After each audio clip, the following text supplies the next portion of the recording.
Eurasia, the world's largest landmass. Some 10,000 kilometers from the Pacific to the Atlantic Oceans. A formidable distance even in today's world.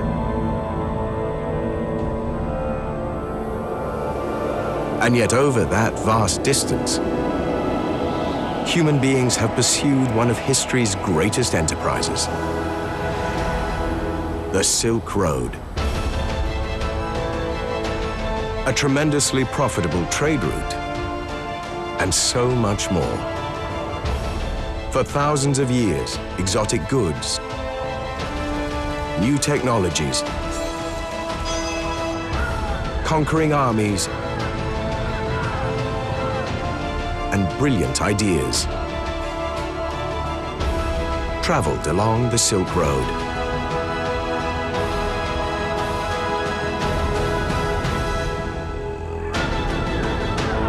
Silk Road trade helped to build empires and to break them. It fanned the fires of revolution, drove great explorations, and forged powerful bonds between faraway peoples. The Silk Road made human beings realize that there are other people out there, and it opened the eyes of the East and the West. This is the story of how Silk Road trade made so much more than money. It's the epic tale of how the Silk Road helped create a world that created us.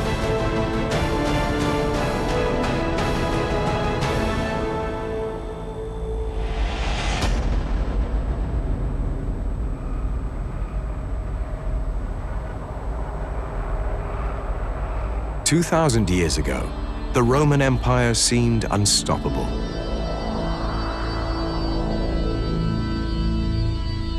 Rome had conquered much of Europe and was sending its legions beyond the Eastern Mediterranean to the Middle East, gateway to the riches of Asia.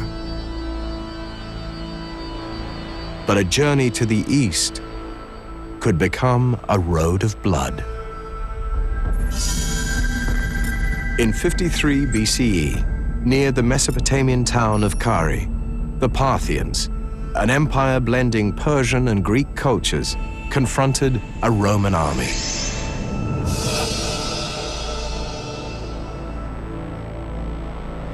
The outcome of the battle seemed beyond doubt.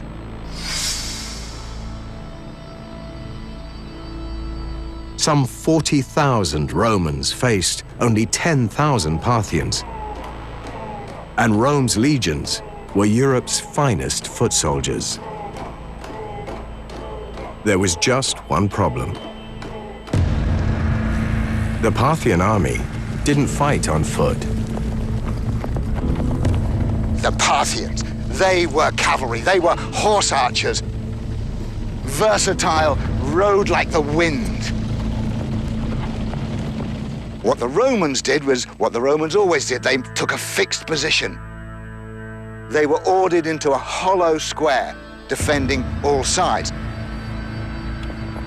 But that was nothing to the Parthian horse archers because they could just ride around them, and they did. They galloped around and around and around and around, shooting as they went.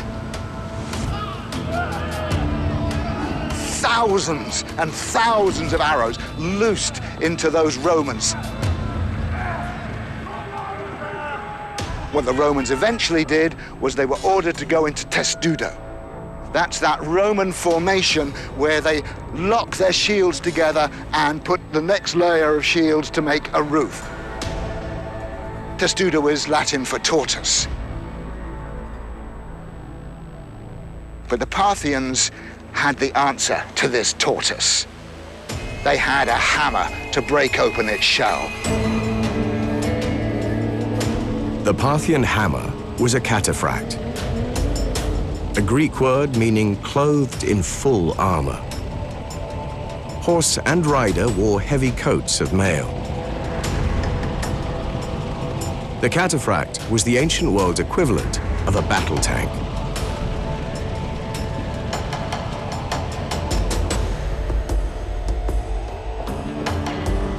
At Kare, charging cataphracts broke open the testudo.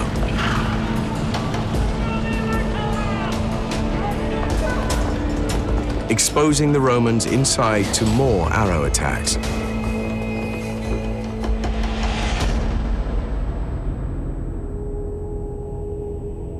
Some 30,000 Romans were killed or captured.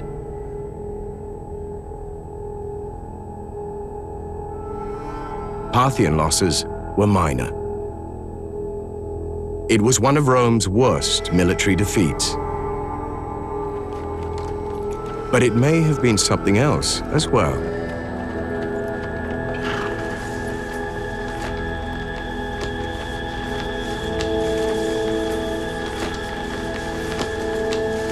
A Roman historian wrote that the Parthians dazzled the Romans with banners made of a beautiful fabric, silk.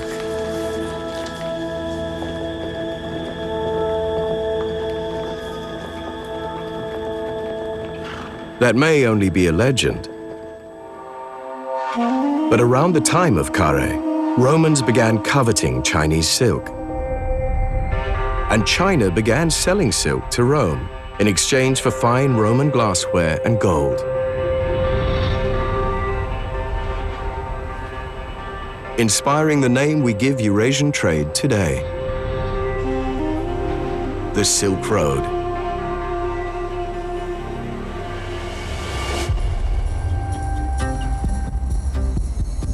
But long before Romans and Parthians fought at Kare, trade between the peoples of Eurasia was shaping lives, making new things possible, and changing the world.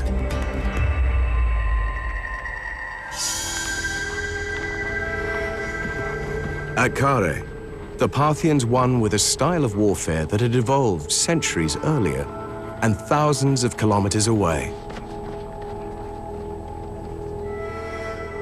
On the steppes of Central Asia, an ocean of land, where victory in battle and life itself depended on moving very far, very fast.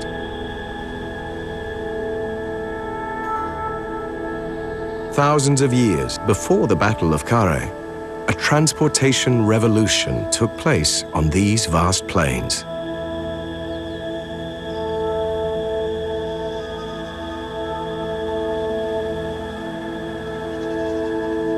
There's good evidence for the existence of domesticated horses in what is today Kazakhstan and southern Russia by 3500 BC.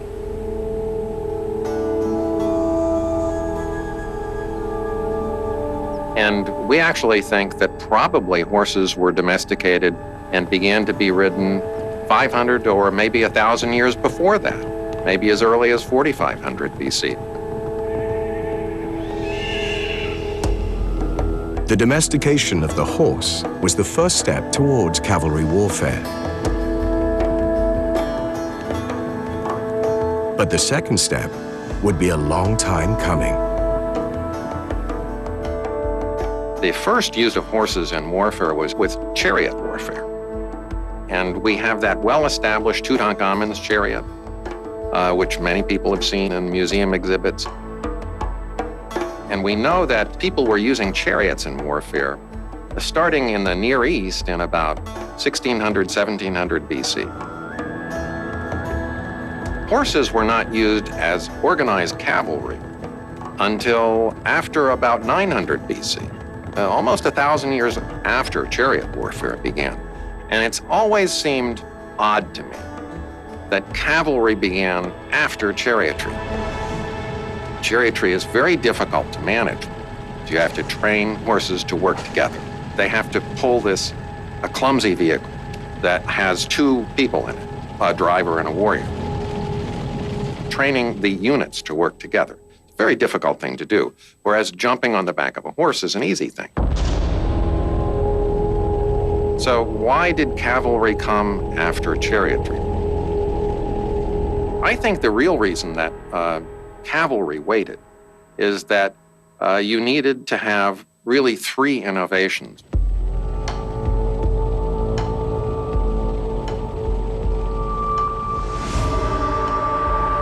The earliest evidence for the recurved bow is in Shang Dynasty China, probably dated between 1300 and 1100 BC. Shang emperors communicated with their ancestors by heating animal bones or turtle shells until they cracked, and then interpreting the patterns made by the cracks. One of these so-called oracle bones is carved with a Chinese character for bow, the earliest known image of a recurved bow.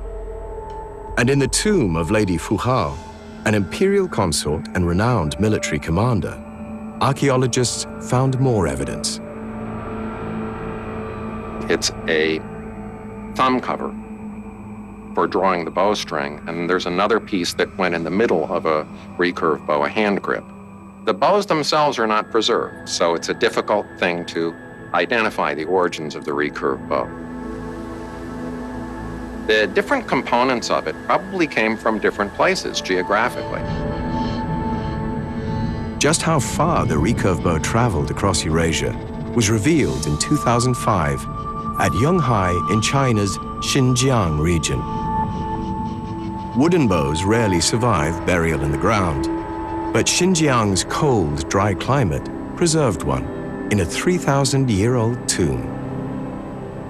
Other grave goods and the human remains found in the Yonghai tombs confirmed that the bow was made by the Scythians, a highly sophisticated culture that originated in southern Russia and migrated on horseback across the length and breadth of Eurasia.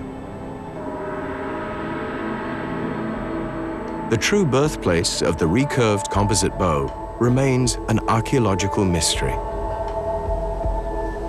But there is no doubt that 3,000 years ago, anyone who fought on horseback would have found it revolutionary. A bow is as strong as it is long. It derives its strength from its length. And the recurve bow packs the same length into this very short bow that can be swung over the horse's rear and over the horse's neck. And it was much, much easier to use on horseback. And the recurve bows are technologically quite difficult to make. It took a long time to develop the craft of bow making to that point. The recurve are all these sinewy bends, reflex and deflex. That gives it inbuilt spring. But that can only be created with composite materials. What we mean by that is it's made of a number of materials. The heart of it is wood, usually beech, and then you have horn from the water buffalo, and then sinew, the tendons of an animal. That, when you bash it, you can tease apart and get these very fine fibers with tremendous tensile strength. That has elasticity and spring, and it stops the bow bursting apart. These are all materials that enhance the power, the spring of the bow. But only if bowmakers could solve a very big problem. How to keep such a powerful bow, made from so many different materials, from breaking up when its own power was pulling it apart. Somewhere in Eurasia, sometime long ago, some unknown genius discovered the answer. This is the swim bladder of a sturgeon, fish from the Black Sea. And if you start to break these up, then put it in hot water, and you get this wonderful viscous glue. This simple idea of making a glue out of a swim bladder of a fish was a technological breakthrough of immense consequences. It is what enabled the composite bow to exist. And in turn, the composite bow was a military revolution of far-reaching consequences. The composite recurved bow gave birth to a new kind of warrior, the horse archer. The horse archer was able to shoot from the saddle, in part because of the new technology of the composite bow. They were short, compact bows, and that meant that you can shoot them from horseback. You see, I can cross to the other side of the horse, I can turn and shoot behind. It's much more suitable for shooting on horseback. Everyone who fought with Eurasian nomads, whether as enemy or friend, wanted a recurved composite bow. By the early first millennium BCE, it was in use from East Asia to Eastern Europe.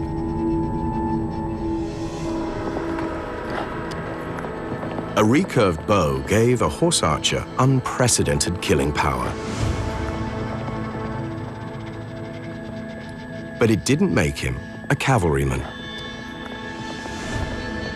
Before horse archers could fight as an effective military force, they needed a large supply of identical arrows. And that didn't exist.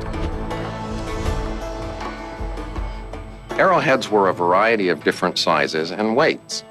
Some were made of bone, some were made out of flint, some were made out of bronze. All of them would be individually made, and you had to adjust your shot for the weight of different arrows. Also, a unit of soldiers who were firing at the same time would be firing arrows of slightly different weights, and they might go different distances. 这个石头做的箭头呢，它只能是用绳子，或者是呢用这个牛筋拴这个箭足上面。有啥这个不太有利的条件呢？它容易方向改变。第二的话呢，它容易掉落。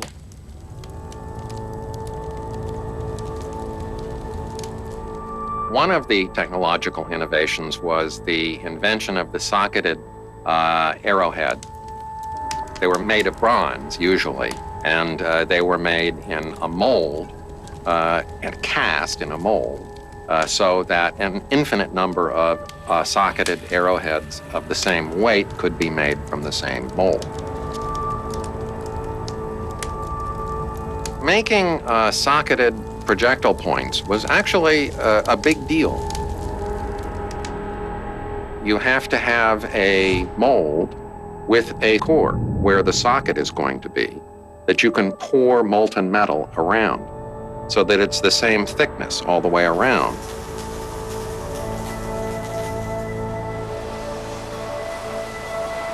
Making arrowheads of the same size and weight was another Central Asian technological revolution. For the first time, mounted warriors could unleash coordinated arrow attacks on their enemies. With arrowheads of the same weight, every time you drew the bow to shoot, you knew that you were firing an arrow that was exactly the same weight as the last arrow that you fired, so you could determine the range and the distance well. And also, all of the archers that were firing arrowheads of the same weight at the same time. So the distance for all of them would be the same. 套装的箭足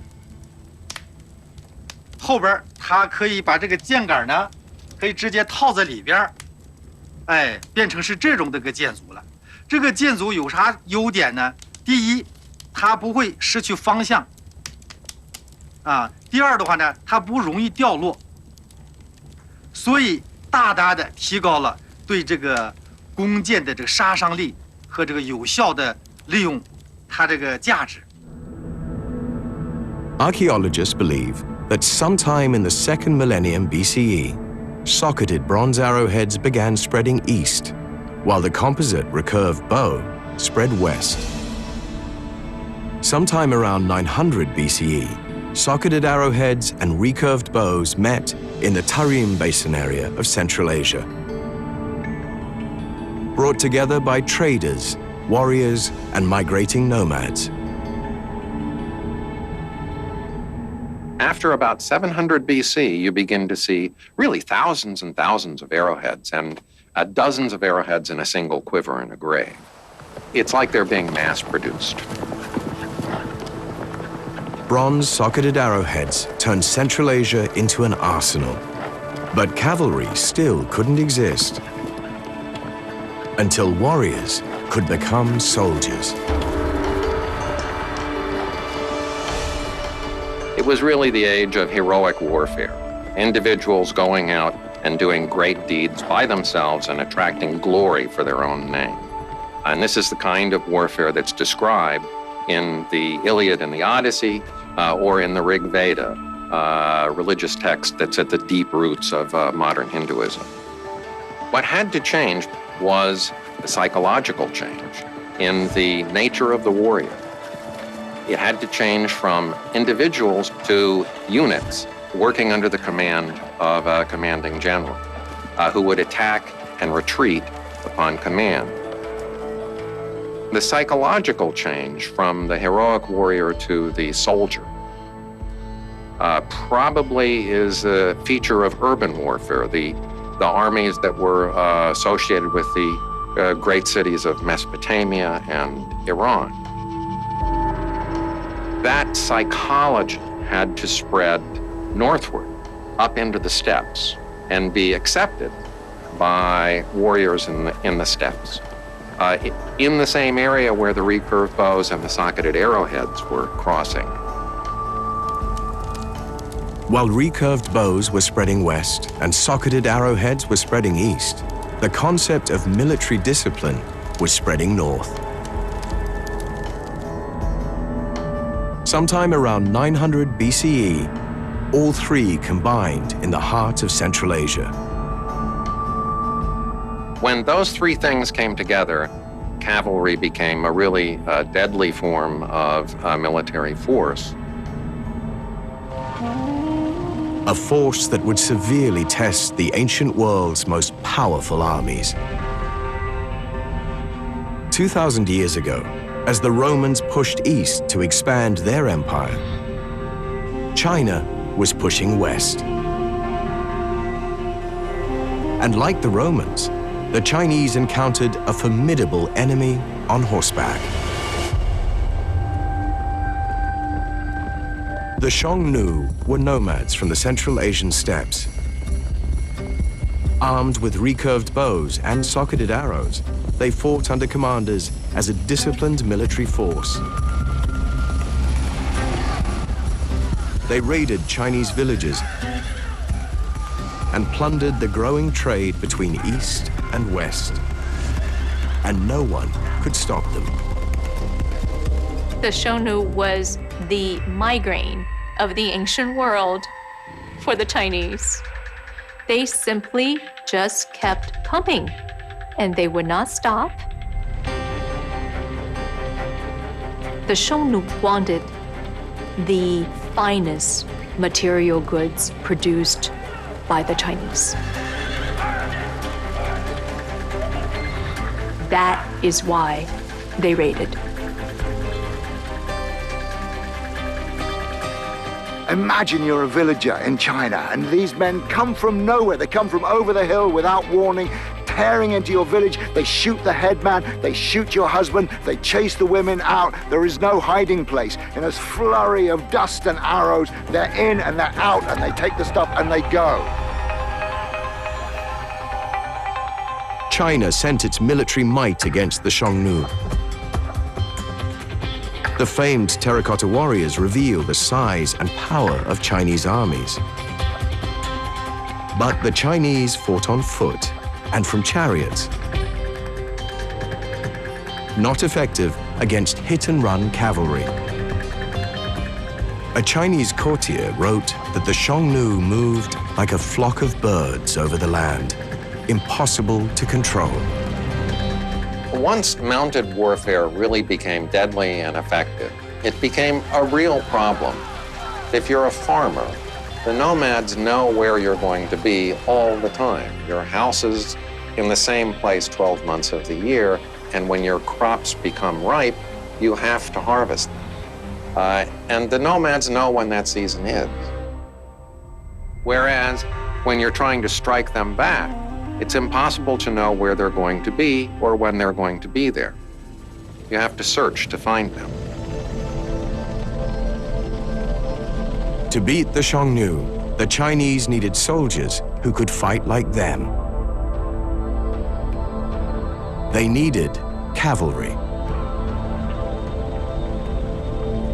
There are manuals of warfare that were written to instruct Chinese warriors on how to counter the tactics and the methods of the Xiongnu. Those manuals introduced the idea of cavalry to the Chinese military. The Chinese military had not really used cavalry before about probably 350 BC. Chinese military, at first with some resistance from the old aristocratic families, said, well, my father fought on a chariot and his father fought on a chariot, and I'm going to fight on a chariot in my long robes like my ancestors. But it wasn't long before Chinese warriors traded their traditional long flowing robes for shorter tunics that didn't get in the way of fighting on horseback. Eventually, the practicalities forced them to get rid of their robes, to put on riding trousers, to learn to shoot the bow on horseback, and they too became a mighty horse archer force. Chinese cavalry became experts at shooting the recurved composite bow. And a lethal Chinese weapon, the crossbow. While its cavalry trained, China agreed to Xiongnu demands for payments of money and silk. Until the year 133 BCE, when Emperor Han Wudi refused to pay and sent his army to attack the Xiongnu.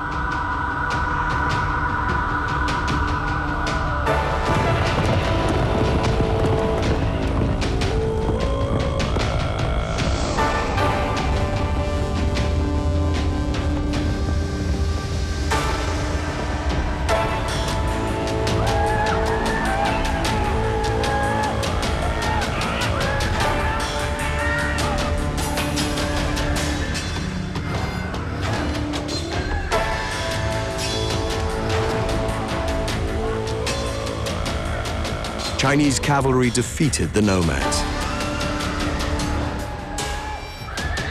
And China seized new territories in the steppes,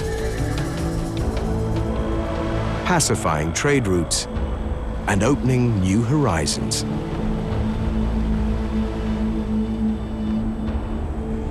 On one hand, we have this perpetual conflict in Chinese culture will be the Xiongnu and the Han Chinese that created incessant warfare.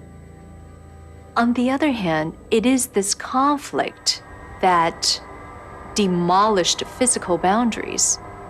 Even territory boundaries were constantly being pushed farther, pushed back between the two forces. This was a stimulus for exchanges, for political changes, for new ideas, for artistic traditions. It was also a new era for the Silk Road. A fortune in Roman gold traveled east in exchange for Chinese silks.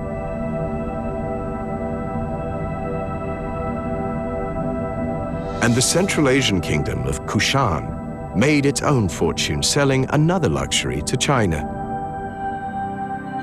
jade. Silk Road caravans passed through this border station on China's western frontier. So many of them carried Kushan jade that this station became known as the Jade Gate.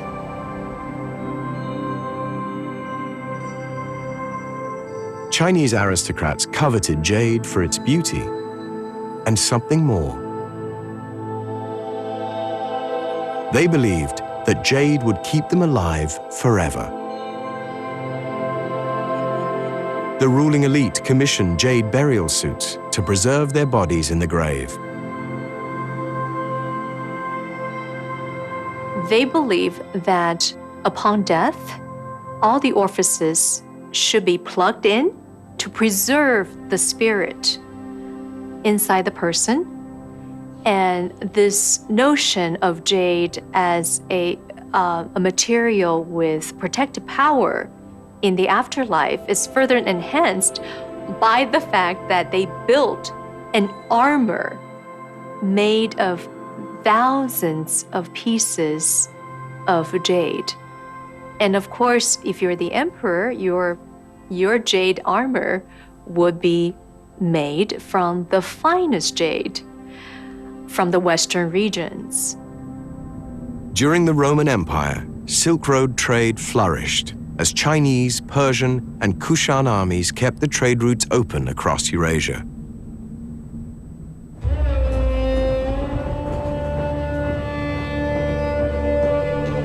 China had leveled the battlefield with nomad raiders from the steppes.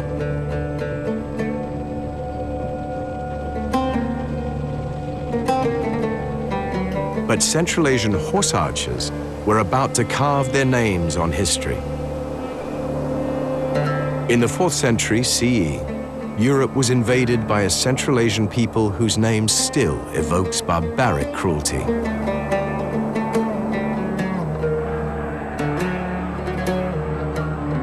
The Huns, who fought their way west all the way to Rome.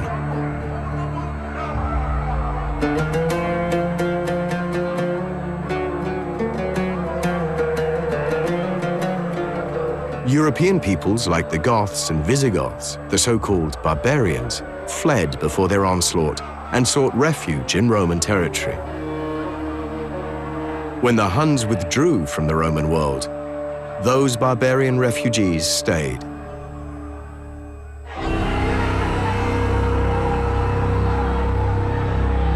And the rest is history.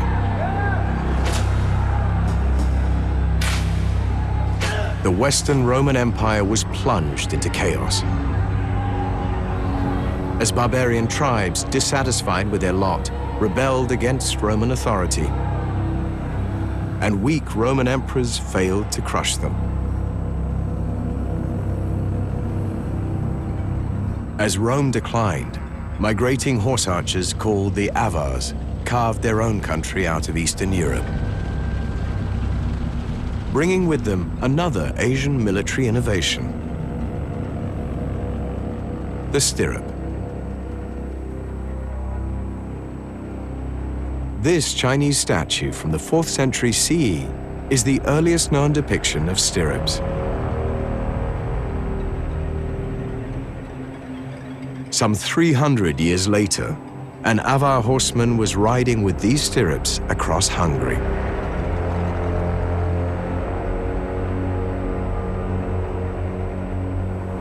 By the 8th century CE, the stirrup had spread from one end of Eurasia to the other, and mounted warfare was entering a new era. The importance of the stirrup relates to what kinds of weapons can you use from horseback. And it made it possible to use certain kinds of weapons from horseback that you couldn't use without stirrups. Those weapons are the long saber.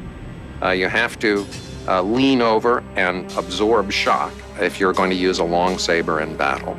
And the stirrups allow the rider to absorb the shock of contact with a stationary target. The other big weapon that was possible with stirrups was a seated lance held under the arm. You could stab somebody with the lance and then remove it, riding past them without stirrups. But if you seated it under your arm and used the lance as a shock weapon, it would knock you off the back of the horse if you didn't have stirrups. So stirrups made it possible to use long swords and lances as shock weapons against stationary targets and keep your seat. And of course, that made it possible to have really heavy mounted warriors. Now the rider becomes a unit with the horse. He's so anchored with his stirrups, anchored with this, and then with his long lance, he becomes a single projectile unit. Man, horse, saddle, lance, all locked together for the impact charge. This was the age of the medieval knight.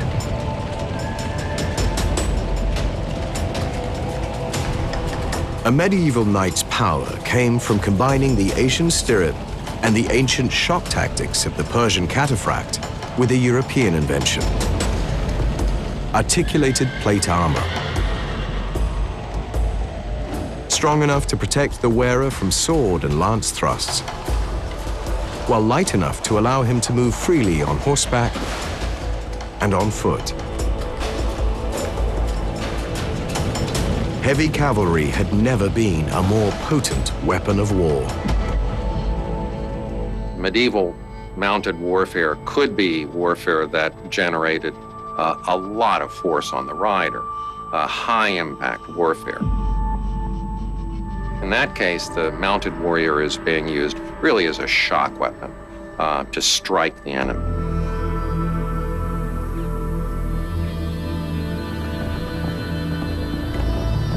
But even Europe's formidable mounted knights would be outfought by Central Asian cavalry that burst out of the steppes and changed the world. The largest conquest empire that the Earth has ever seen was created by pastoral nomads from Central Asia.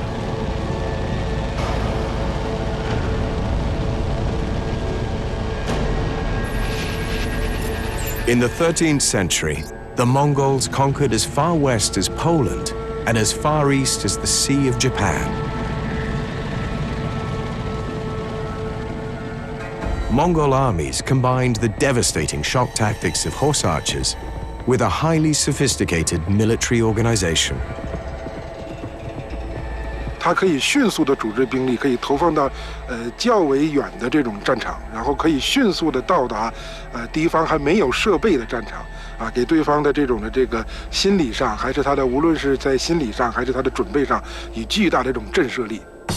来如天坠，去如遁世，就是来的时候就像从天上落下，突然出现，啊，走的时候呢就好像突然间消失一样，啊，完全没有踪迹。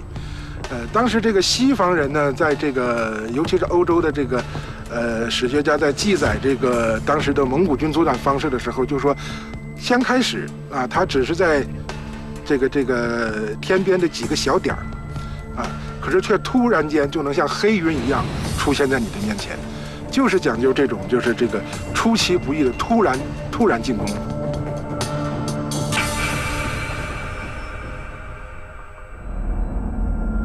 The Mongols have gone down in history as bloodthirsty killers.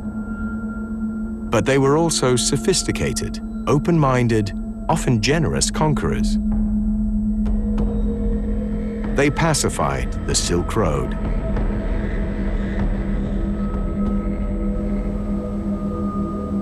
Trade between West and East flourished under this Mongol-enforced peace, the Pax Mongolica. Before the age of Pax Mongolica, banditry was a very serious problem for traders, for caravans along the Silk Road. The reputation of Genghis Khan and his descendants created peace and safe passage along the Silk Road because bandits were so afraid of the Mongol soldiers. The Pax Mongolica, the control of trade and exchange that was made possible under the Mongols, connected China with Europe and with the Near East in a really close way for the first time in world history. And that had a profound effect on the development of European civilization. Protected by the Pax Mongolica, and anxious for good relations with the Mongol Empire, Europeans began traveling east as never before. Merchants, missionaries, and diplomats flowed east along the trade routes, bringing back popular Asian goods like cloth and spices, and tales of the wealth and wonders of the East, some true, some fabulous, but all fascinating. From Europe to China, Silk Road trade spread new knowledge of faraway lands. The Silk Road made human beings realize that there are other people out there, and it opened the eyes of the East and the West. The Italian cities of Venice and Genoa reaped huge rewards. Their merchants traveled safely throughout Eurasia and founded trading posts on the Black Sea to receive and pass on Silk Road goods. Their Silk Road profits funded magnificent art and architecture. But their competition frequently plunged them into war with one another. In one of these wars, Genoa captured a prosperous Venetian merchant named Marco Polo. Imprisoned by the Genoese, Polo dictated the story of his Silk Road journey to China to a fellow prisoner. Today, experts debate whether Marco Polo really visited China or was simply retelling stories he'd heard from fellow Silk Road travelers. But there's no debate that the Travels of Marco Polo was one of the most influential books in all of human history. It tantalized Europe with tales of China's immense wealth and advanced civilization.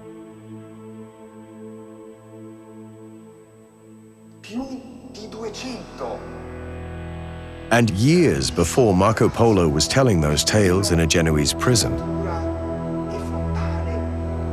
a Chinese invention was making its way across Eurasia to the West. Something created centuries earlier when an experiment ended very badly.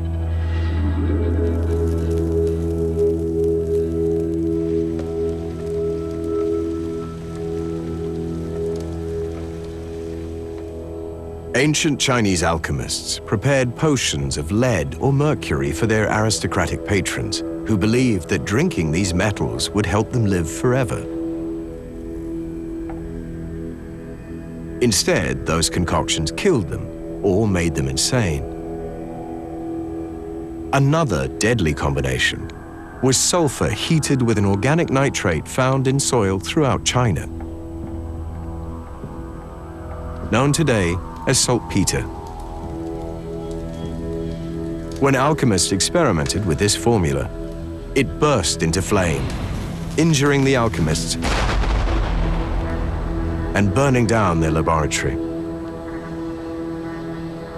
From that disaster was born a chemical mixture like none other. It may have failed as an elixir of immortality, but it would prove to be a potent agent of death. This Chinese Buddhist scroll, dating from around 950 CE, depicts demons surrounding a seated Buddha. One demon holds what the Chinese called a hua chang, or fire lance. It's the earliest known image of a weapon powered by that deadly mixture of saltpeter and sulfur.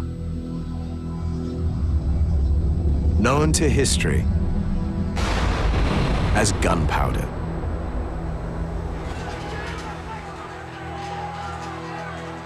In the early 13th century, the Mongols attacked China's Qin dynasty. The Qin dynasty's army fought back with exploding gunpowder bombs. But as the Mongols conquered more and more of China, Han Chinese artillerymen joined their armies and marched west, bringing their gunpowder weapons with them. The Mongols attacked Russian and Polish cities with exploding firebombs. And Europeans found out the hard way what gunpowder could do.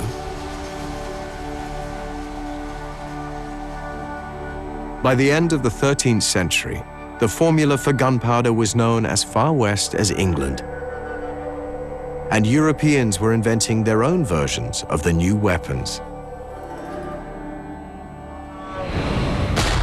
It wasn't long before this Chinese invention changed European history. On 26 August 1346, near the village of Crécy in northern France, the armies of France and England prepared to fight.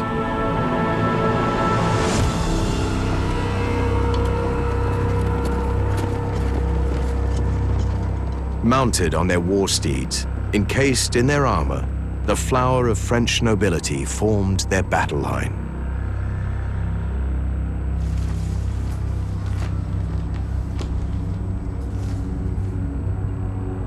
While the English deployed a very different force. Thousands of expert archers,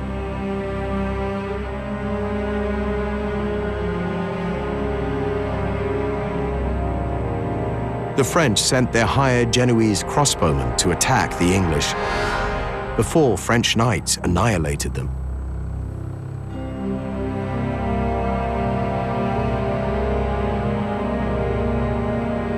But the English king, Edward III, had spent years training his longbowmen.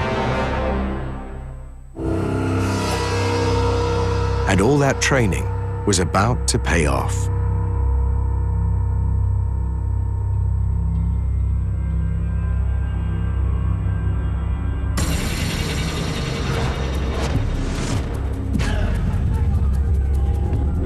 Nothing like this had been seen on a Western battlefield up to this time. The first time that a volley of arrows was unleashed by the archers at Crécy would have represented something completely new to many of those in the French army watching it. A cloud of arrows descending towards them. It would have been frightening and, of course, the effect almost immediate. Showered by English arrows, the Genoese turned and ran. And according to medieval accounts of the battle, they were also panicked by another English weapon.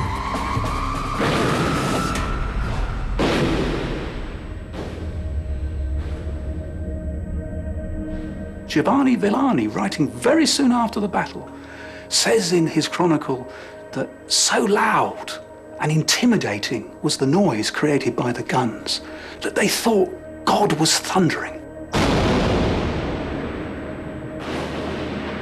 The English guns cast iron balls by means of fire.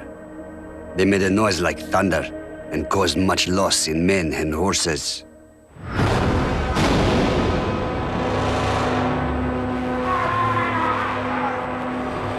Noise like that would have been unprecedented to the soldiers on the battlefield. Nothing in their lives could have prepared them for a bang of that size, and accompanied by smoke and acrid sulfur smell which would hang in the air. The impact of which, of course, they couldn't see until men around them dropped.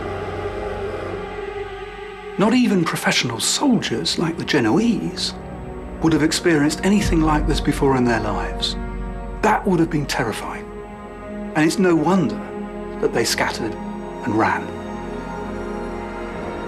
They turned and fled into the face of the oncoming French cavalry charge. The French cavalry were now coming onto the battlefield, and they were appalled at these people they'd hired running away. And they cursed them and they rode into them, and as many Genoese fell to French hooves as they did to English arrows and gunshots. And the French knights, all 12,000 of them, double the size of the English army, they came charging down onto the English. And they, too, fell to the English arrows and the English gunshot. And they came again and again and again. 15, 16 times they came.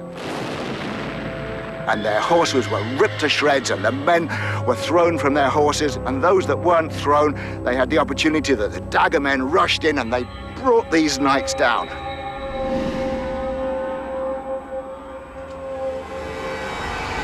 This was a moment in history where the world changed. It spelled the beginning of the end for the medieval knight. The Battle of Crécy has gone down in history as one of the earliest uses of gunpowder weapons on a European battlefield.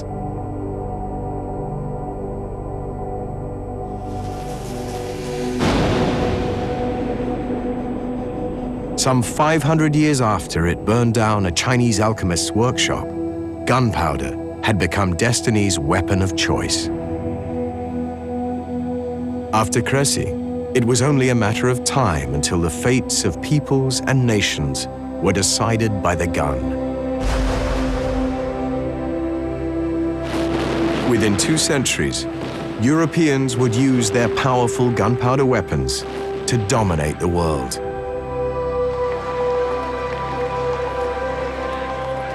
Creating empires that would evolve into today's global trading culture, which binds people together by commerce instead of the gun.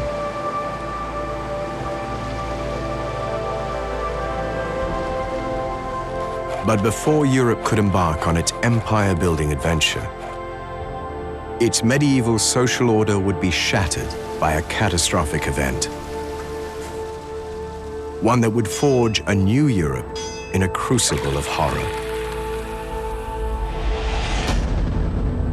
While guns thundered at Crécy, something else was spreading along the Eurasian trade routes.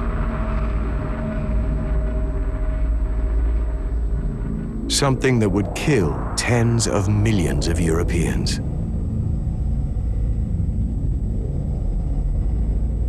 An apocalyptic destruction of human life that would lay the foundations of the modern world.